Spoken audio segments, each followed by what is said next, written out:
So, Alan, I want to start by saying that this is not a GSF sanctioned event. In fact, the GSF doesn't even know that I'm doing this. And so I want to be here as Steve Lowell and not the GSF president. And I know the two are intertwined, but the reason I'm making that distinction is because I might offer some thoughts and some positions that reflect my opinion and do not necessarily reflect the GSF. And so I don't want to be here representing their opinion.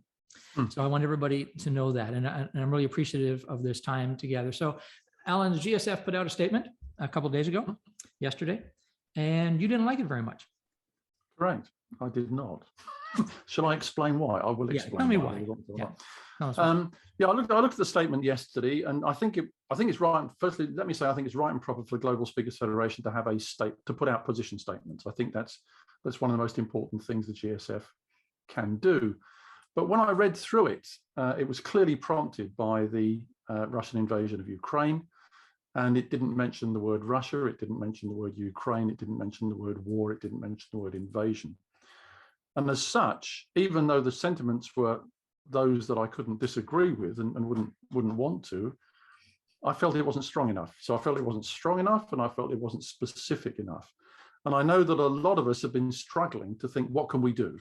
What can we say? How can we react to this? And people react in different ways. Some people are scared, some people want to shout, some people want to go and do something, and combinations of all of those. And I really felt that as the association which looks after the national associations around the world, I was looking to the GSF to take more of a lead. So that's why I didn't like it. Yep. Okay. And I've heard that from others. As you know, there's been some very spirited conversation around this. And so we're going to talk about that a little bit and help people understand where the statement came from. Now, I want to make this clear. I'm not going to be defending the statement, but I do want to explain where it came from. Sure. I am very well aware now, and I was aware when the statement went out that it did not reflect the gravity of the situation. I knew that when it went out, and there were some thoughts that went into that statement beforehand that encompassed other implications that I want to talk about. The reality for me is that, the statement doesn't even closely reflect how I feel about it. And we're going to talk about that a little bit more as well.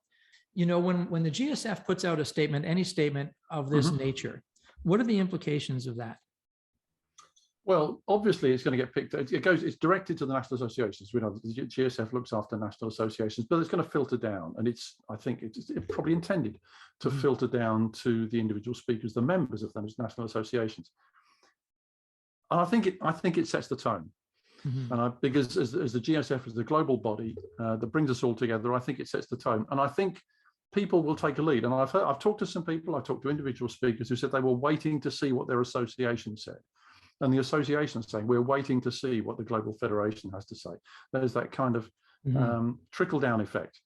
People want to see what are the people at the top saying, what are our national people saying, and that informs what we say. It doesn't force people. So I think that's the impact of a statement like that. Frankly, I'd like to see more statements coming out of the GSF about different issues, not just about an invasion of a country, but position statements on a number of different things, which diversity and inclusion or Black Lives Matter or whatever it is, because we are involved in that. Speakers and influencers and coaches and trainers, people look to us to be able to offer them insights and not necessarily advice, because we can't tell people what to do, but we can give people our thoughts and our spin. And I think that is the function of the GSF to set the tone globally for the world of professional speaking that we both live in. So when you sent your message yesterday, you posted it on Facebook, and then you were kind enough to send me a private message, and we did. Yes. We had some dialogue there, and you were telling me that you were spending some time with people from the Ukraine, and you said something. You said something that actually prompted this discussion today. You said, if you had been with me over the last couple of days, you would have said it differently. Correct. And that struck me, and I thought, I want to find out what that is, because here's what's happened. I became acutely aware in that moment of how sheltered I am living in Canada. Now, I see what's going on. We see the news. I know exactly what's going on, but I don't know what's going on at the visceral level. Sure. And it occurred to me at that moment that I am viscerally detached compared to people who live in the European region and over there like you do. And I felt very self-conscious about that. I felt very embarrassed about that feeling that I am, as a Canadian, and I'm not saying all Canadians are, I'm just speaking for myself, that I am that sheltered. And it didn't occur to me that I was that sheltered. It's so much more visceral for folks on your side of the ocean than it is for me. And so I thought it is. And as soon as you said that, I thought, I got to talk to him about that. So what did you mean when you said, if you had been with me over the last couple of days, you would have worded it differently? What was happening over the last couple of days? I'm going to give you two examples, Steve. Yeah. One was the one which I mentioned in our conversation that we had late last night. And that was about the fact that a local church just at the end of my road decided to see what they could do for the people in Ukraine. We're close enough that we can get stuff on trucks, and the trucks can drive to Ukraine and give people supplies. So they put out an appeal for children's clothing, toys, blankets, sanitary products, all the sorts of things that people would need in Ukraine in a war zone. And there were 2 days, yesterday and the day before, when people could come along to the church and donate, and a truck would go to Ukraine. And I went along to that church and I talked to people. But the interesting thing was, in the first hour of the first day, when they opened, they collected their target. So everything that they wanted to fill a truck, toys, clothes, blankets, supplies, arrived within an hour. By the time they finished, they got enough to fill nearly 20 trucks over 2 days. That shows the extent of feeling that people had. And I was there talking to some people. They're Ukrainians. They've got parents and relatives, cousins, friends in Ukraine. And because I wanted to know a bit more, I talked to them, and they had their phones with them. It's quite emotional actually talking about this. And one of them showed me a picture of the village where they came from, where their parents still live and their cousins still live. And it was just bomb craters. It was, luckily their parents had got out. They'd managed to escape before the village had been completely flattened by Russian shells and missiles. And it's really, obviously people were in tears looking at it. It's really quite sobering that when you're standing with somebody in a church hall and you've got a plastic cup full of squash or whatever it is, and they're holding their phone out for you to look at and saying, that's where I come from. And that's what's happening. So that was one thing that had a huge impact on me, and I mentioned that to you. Mm-hmm. The other was, I'm a chair of governors at the school next door. I've been chair of governors there for 20 years, and we have children from all over the world. It's a very, very diverse borough where I live here in East London. It's one of the most diverse boroughs in the whole country. And we have Ukrainian parents and Russian parents and Belarusian parents and parents from all over the world. And I was in the playground with the head teacher a couple of days ago, and we were talking about this, and she took me over to meet a Ukrainian mother and a Russian father of children within the school, and they were talking about what was going on, and they were trying to figure out how to explain it to their children, because their children were watching the news, and they knew that the Russians had invaded Ukraine, and they were trying to make sense of it. And it was just a little vignette, and they started crying, and I think we started crying as well. And it was just one of those things where you think we're just a bunch of people standing in a school playground with the kids on the outdoor gym, and I'm chatting to the head teacher, and none of us could make sense of it, what was going on. And I think when you talk about a visceral level, that's two really visceral experiences that I've had, and that's probably, as you say, different to the experience that you're having in Canada. It's very, I'm not going to speak for everybody in Canada, but for me, I became very, very aware of how sheltered I am here. I mean, I work from my home. I watch the news and all of those things. I don't know anybody who lives in the Ukraine. I've never been exposed to this kind of experience before, and I'm not saying that as an excuse. This is just the reality of things. But when you texted me, when you said, these are the things I saw, it was, I tried to wrap my mind around what that must even be like, and it was impossible for me to do that. So I gotta talk to Ellen about this, because this is a big deal for me, more than it was yesterday. And I am angry like everybody. I have the anger. I don't think Putin belongs on our planet. Somebody should take that animal out. My heart goes out to the Ukrainians. I mean, I have all of that. And I'm on board with all of that. And one of the dilemmas I had was, and we'll talk about this, I'm sure, but was the GSF statement the forum for me to express my anger? And I'm not sure that it was. And perhaps it was. And so I wanted to have this conversation because I want people to know that the statement that we put out was thought out very tactically and strategically for certain reasons. I acknowledge now that we missed a big mark on this. And it's interesting because I'm getting a lot of very positive feedback on that statement. And I'm getting a lot of negative feedback on that statement, which I think you can expect from any statement. So that's very interesting. And so why did you agree to meet with me today? Well, personally, because you asked, Steve, but also because you're a mate. We know each other well. We've met on many occasions. We've even had the odd adult beverage together. So, and I think it's important that we have these conversations. To be perfectly honest, I mean, it's very difficult to know what the end game is in Ukraine or Russia or anywhere else. But in a sense, we're all involved somehow. Whether it's going to affect us personally, whether we're going to know people or whatever it is. And I think it's good to try and work out. That's what friends do. They try and work out where do they stand on something. You're working through it at the moment. So am I. We're both working through this at the moment. So is everybody else in the world, for goodness sake. Yeah. Let alone the poor people who are suffering directly. So we're all trying to kind of work out where we are on this. And I think it's only by having this dialogue, by having a conversation like this and getting people to watch this and getting them to comment and all that sort of thing, that we actually try and figure out what's this all about. Where should we stand on this? Because it's difficult to know sometimes where you should stand on an issue. Well, that's the thing. I mean, that's the whole thing about the statement. And I'd like to take a moment and explain the history of the statement, if that's okay. So here's the deal. This is why this happens. I've had to do statements similar to this before, as I'm sure you have in other associations, not as big as as this one. But what I've found, and it happens every single time, is what I call division by exclusion. And what that means is, one time I had to do a statement with another association, and it was in support of a certain cause.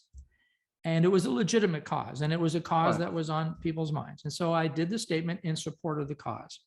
And I spent the next 2 months answering questions as to why I didn't make a statement about this cause and about that cause and about this cause, right? And so I call that division by exclusion, because now all of the people with those causes now feel divided from us and divided from each other. So I made a decision many years ago that when we were doing a statement such as this, I didn't want to put ourselves in a position where we would be divisive by exclusion. So, for example, we have an association building in Afghanistan that wants to become part of the Federation. And so if we make a statement about one war zone, then why did we not make a statement about the war and about what happened in Afghanistan last year? And now we have an association in Latin America, and why did we not make a statement about the refugees in Mexico and what was going on there? And so in my mind, I was thinking, we need to protect the GSF from this concept of division by exclusion. And so, the PLT and I, and for those of you who don't know, the PLT is the presidential leadership team. And so we decided we needed to put out a statement because people were asking, and we were somewhat divided, the PLT was, in terms of what should go into that statement. And there were some who wanted it to be very, very harsh, very direct, and then there were others who said, no, we need to be more benign. And so what I said to them was, I said, whatever we come up with, it's going to, come from me as the president. So I'm going to take, I'll be held to account for whatever's out there. And of course, that's what's happening. And so this is where I made a lapse of judgment. And that is, this situation is not like any of the others. The statement itself, here's the other piece. The statement was really, and this is normally the way I do it, is I make these statements, if I have to condemn something, I condemn behavior instead of condemning people. Generally, that's the way it is. I condemn behavior. And by the way, we do have a diversity and exclusion policy. It's been there for, since 2020 on the website. And when we did that, it has the same sort of feel. And we didn't mention any particular groups, because if we mention one, then what happens is we feel compelled to mention all of them. And what happens if we miss one? But I can see where people are very angry with this, because I understand how important it is and how visceral this is and how angry people are with this. And and this is why I didn't want to be here representing GSF. I want to represent Steve. Understood. Yeah. Because you've been very open, Steve. That's good. Yeah, and I'm trying to do that because I think that's important. And with the GSF, here's a big challenge with the GSF. I don't own the GSF, first of all. I serve the GSF as a volunteer for a year. That's what we do. And so in my mind, for me to take my personal agenda on anything and put that forth as the statement from the GSF, to me doesn't feel right. But here's the other thing, is that we have 17 associations. We actually have an association in Russia to whom we are accountable for. Yep. We have an association in Latin America to whom we are accountable for. So we have associations where bad things are going on. But here's the thing: who runs the association, the federation, is not me. I represent the leadership.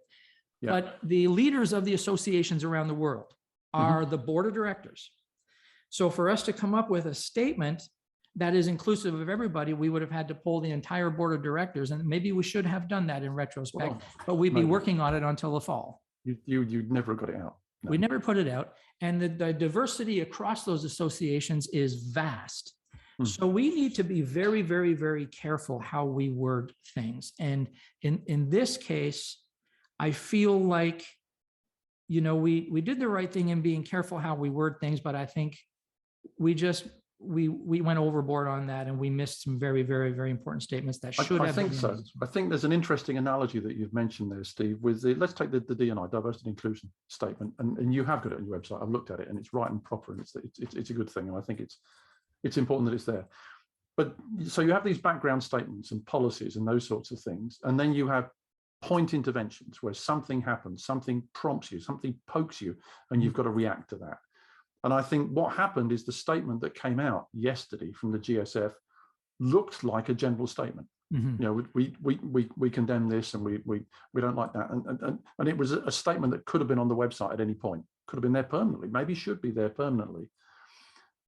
But it was clearly produced in response to the situation in Ukraine. And I think that's that if I put my finger on it, I would say that's the mismatch that I observed. It's a very good statement as it stands, and it would be a great statement to have on the website permanently. This is our position with regard to conflict and so on. But I think when it comes to you said it yourself, this is it's not unprecedented, but it's in the last 50 years, probably in living memory, it's unique in the way that it's been reacted to by the world. And if you take things like the International Olympic Committee and the Paralympic Committee, United Nations, global bodies, they've just condemned it. They've said this is not acceptable, and I think that's perhaps where there was a misstep. And I understand, and I really appreciate you taking the time to talk to me about this, actually, because you're a busy chap. You've got lots on your plate, and I just happened to say, excuse me, I think there's something else you could do here. And obviously, I know a bit about it because I sat in your seat a decade ago. So, I'm well aware of the pressures that come to bear on the person who's serving the GSF for a year. So I think you did a 90% good job, Steve, if you want my take on it, a 90%, but it was the 10%. It was saying it was an invasion, it was the Russians, we stand with Ukraine. I think that's the bit that was missed. Yeah, I agree with you. In retrospect, I agree with you. And I'm not sure exactly how I'm going to approach this yet. I have to talk to the PLT about this, but we're going to put our heads together on it. We're going to do something with this. I just don't want to make any promises or anything. You have some other questions for me, I think. Well, yeah, I mean, some general questions, and these are personal questions. These are not about you being the GSF prez. because people have been asking me these questions, because I've been around for a while, as you know. I've a bit long in the tooth. I've been sitting on the sidelines for about 40 years, and people keep coming asking questions. What should we do as speakers, as influencers, as people who have the ear of thousands, maybe tens of thousands of people? Should we be talking about these sorts of things, or should we say, I don't get involved? As some people have said to me, I don't get involved in politics. Again, what's your personal view on that? Yeah, and my personal view is, as individual speakers, we absolutely should, if we feel compelled to do so. We shouldn't hold ourselves back. We should say what we feel. And the difference, of course, is, if I'm on a platform, I'm going to say exactly what I feel, representing Steve Lowell, representing GSF. I have to be more cautious. But I think, yes, folks, if you've got something to say about this, if that's on your heart, then you need to say it. The world needs to hear it, and you need to get it, out and express it the way you need to express it, because that's what's going to affect change. And I guess if there's one good thing about what's happened with this, is there are some people who have now publicly in print expressed how they, what's on their mind with this. Absolutely. It's given them a forum to do that. And I think that's a good thing. And that's why I understand those responses. They don't anger me. They're hard to read. I'm fully behind you with that, Stephen. It's interesting. I mean, obviously, I've been GSF president, I've been national president, so have you. You know what things that nobody ever phones you up or sends you an email saying, "Great job." Or maybe once, maybe once in your year, somebody will do that, and it's usually. I have my wife Jane do that once. Yeah, exactly. I was going to say it's your partner that does that. Jane for you, Heather for me. That's where we get that from. Yeah. But I think there's another level to it, and that's the level of the National Association. Now, do you believe that the National Association should be putting out? You can't mandate them, obviously, but do you think they should be putting out statements to their members? Yes, I do. And the reason is that, I mean, there's a couple of reasons. Obviously, because I think it's important for associations to be able to express their position on this. To do that, the caveat to this is, I believe that whatever statement is constructed, they need to make sure that it actually does represent the association and not just the beliefs or mindset of the president or a single person. At an association level, that's a more manageable, because you've got a small board of directors and you can reach out to the membership with reasonable ease. So, I've done that with other associations. I'm sure you have too, where we have the facility where we can talk to the board of directors, we can talk to the stakeholders, we can talk to the members, and we can collect that information.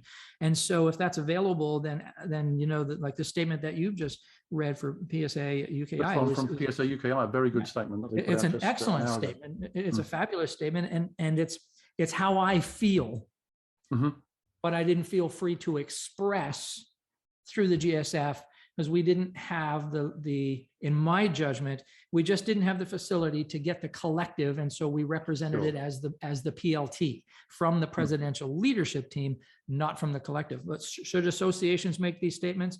If they feel compelled, absolutely. If it's something that they believe is going to serve their community or the world, absolutely. Thank you. And I've got one final question, and I think you're pretty clear. You're pretty clear what my view is. I think we've talked about that enough. But I just wanted to ask you just to express what your personal view is of the situation that's happening in Ukraine at the moment, and anything that you feel could be done. Yeah, there's a number of things I feel. I'm actually very grateful for this experience, because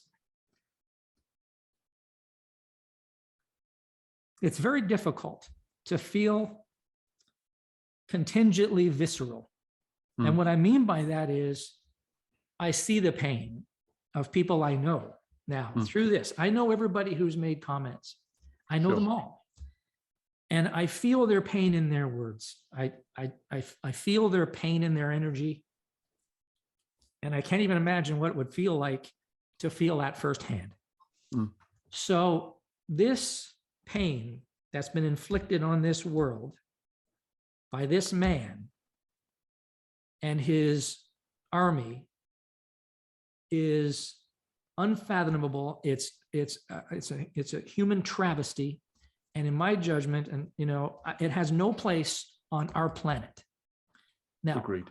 This is me, and if there's any one good thing that may possibly come out of this, is that, it's possible that we've got nations in the world that are coming together who have never come together before at a level that they've never come together before. And my hope would be, of course, that by the time this is finished, we have a more united humanity than we do right now.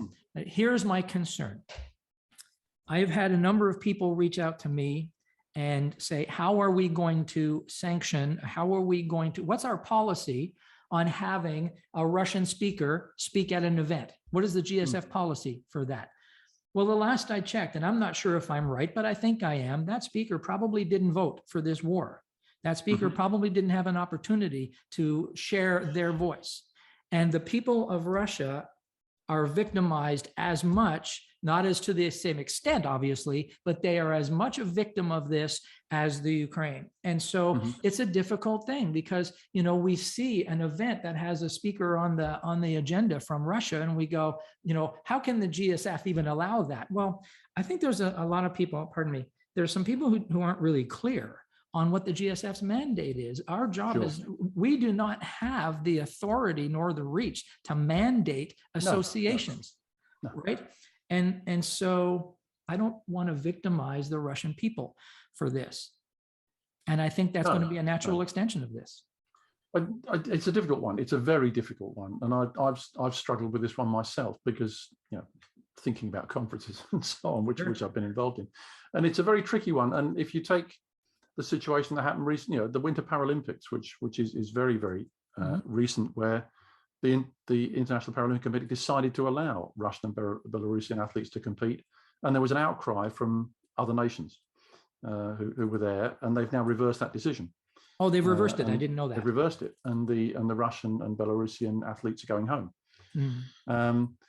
Now, is that a good or a bad call? I don't know, but the thing is, it's a very difficult call. That's for sure. Whether you can talk to an individual Formula One driver or tennis player or footballer or whatever it is and say, were you in favor of Putin or not? Well, you can come and play, but you can't, because it's a tricky one. And I think the unfortunate thing is that the Russian people are going to suffer, even those who were not in any way responsible for Putin doing what he did, or even being in charge of the country, because as you know, dissent is punished very harshly. In Russia. In fact, it's virtually not allowed. You're 10 years in prison if you argue. So I think it's a difficult one, but I don't think the GSF has a role in saying to people, I agree with you. I don't think GSF can say to you, you can't have that person at your convention.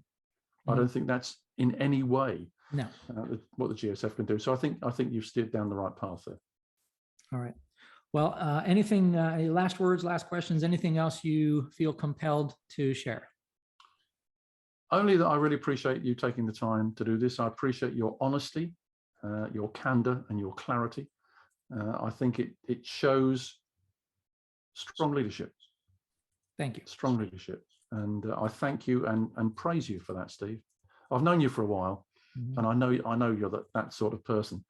And I look forward to the day when we can stand next to each other probably in a bar somewhere. I would think probably in a bar, and hopefully we're celebrating something. And wish each other all the best, and the world will be in a better place. So just thank you very much.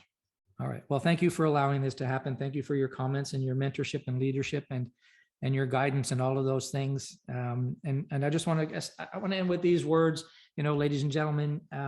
This was probably the most difficult exercise that I've had to do in all the years that I've been, involved with associations. And it was a tough call. It felt like a no-win situation, but I'm appreciative of this experience. I'm very appreciative of all the comments.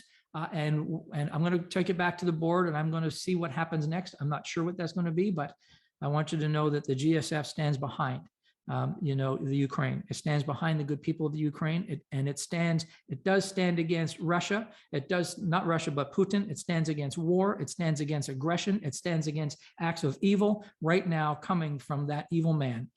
I can't say that, as far as I know, on the GSF website, but I'm saying it now. And thank you for your patience and your time.